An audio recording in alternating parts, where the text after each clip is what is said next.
আসসালামু আলাইকুম। এই বিষয়টি আপনার কাছ থেকে জানতে চাচ্ছি যে আমাদের বাংলাদেশে এখনও একটি বিষয় মাঝে মাঝে উঁকি মারে। বিষয়টি হচ্ছে আমাদের বাংলাদেশের সাবেক প্রধানমন্ত্রী শেখ হাসিনা বাংলার জমিন ছেড়ে ভারতের জমিনে অবস্থান করতেছে।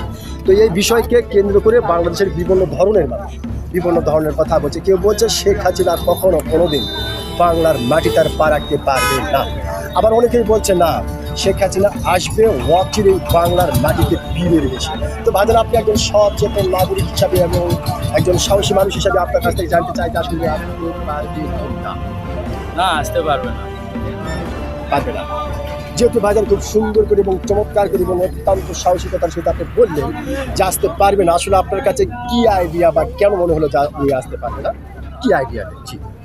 আইডিয়া মানে কি, এইটা দেশে যত মানুষ মারছে জি, আর জি, করছে, এই হিসাবে না। এই হিসাবে, অন্য কোনো হিসাবে না। জি, এই ধন্যবাদ। আন্দোলন চলবে এই কারণে। জি জি জি, এই আন্দোলনে যে বেশ মানুষ মারার মারা সুযোগ, গেছে। যার কারণে আপনি, জি ধন্যবাদ আপনাকে ভাইজান। সরকার ভালো, কিন্তু এই কারণে সরকার ভালো কিন্তু এই কারণে আর আসতে পারবে না। যে ধন্যবাদ ভাইজান আপনাকে।